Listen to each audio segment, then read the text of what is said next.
YouTube, I'm back. So listen, I remember the last, I think it was the last video I mentioned about I think I mentioned about Ulta and this little thing they got going on with this lawsuit, right? So I wasn't really worried about it too much because I was like, okay, well, I just did a little haul from there. It's Mardi Gras season. I wouldn't really bother.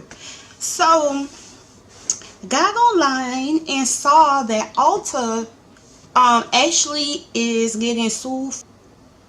Ulta's been repackaging and reselling used makeup for new to consumers. So that really bothered me. That really bothered me because one, I just went to Ulta and I have like a platinum records with Ulta because that's where I go. A lot of people have their preferences. Like, I would much rather go to Ulta because I know exactly where everything is. I know there's one side of that store that I really won't shop on as opposed to the other side. I'd rather go where Too Faced is and, you know, Becca, and I know I'm looking for Anastasia Beverly Hills. I know exactly where to go to get it. I know exactly where NARS foundation is. I know where all of these things are in Ulta. And if I want something that L'Oreal just put out, like I think that was L'Oreal or the Maybelline, one of them put out a holographic highlighter, I know exactly where it is. And Ulta is usually fairly bigger. I live in Louisiana, so the Ulta stores are usually bigger here than it is than Sephora stores are. So I prefer Ulta. So there was an attorney that talked to ABC7, and he said that it's been a widespread knowledge that the practice of repackaging and reselling used makeup to customers as new has been occurring in Ulta stores for years. Girl, what? Like, really? So there's this woman in Chicago, and she is known for working in the beauty community. And she said that she used to be a former employee of Ulta, and she brought up the allegations in early January, right? So she tweeted out, and I'm going to leave them up here. Hopefully you can see them. So she said, so I'm going to start a thread about a serious matter because I feel like makeup lovers should know what's going on behind closed doors. Okay, not sponsored, you know, disclosure agreement. This is not my words. The words of the allegations came from this person, not mine. Don't come for me. Okay.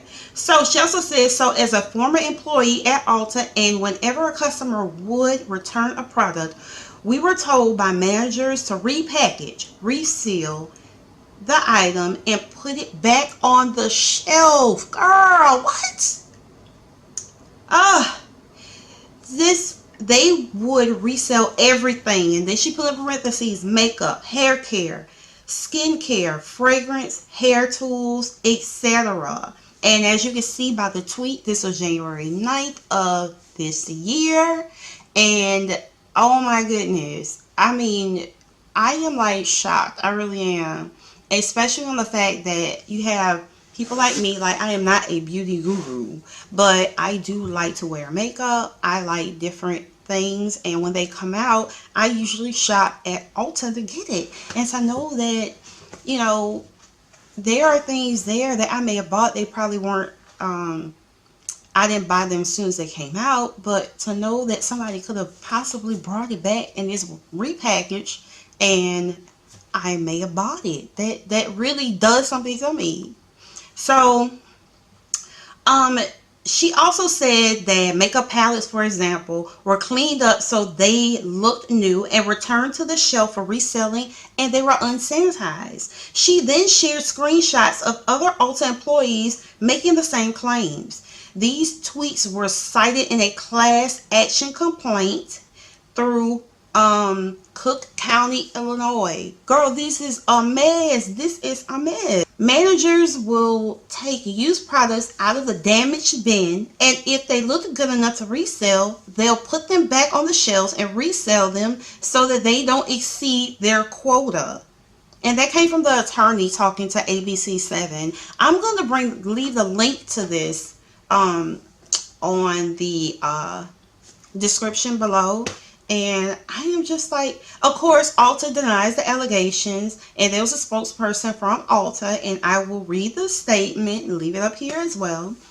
And Ulta's spokesperson said, "Our policy does not allow the resale of used products. We are aware of the lawsuit and intend to vigorously defend against the allegations. The health and safety of Ulta Beauty guests is a top priority, and we strive to consistently deliver an optimal experience every time they shop with us." Now, that is called damage control. So, whether allegations are true or not, Ulta as a large company has to provide a rebuttal, and that is a rebuttal directly from the spokesperson. So, I am like shocked. Oh my God. Okay, so let me get out of this because I am like thoroughly tripping out.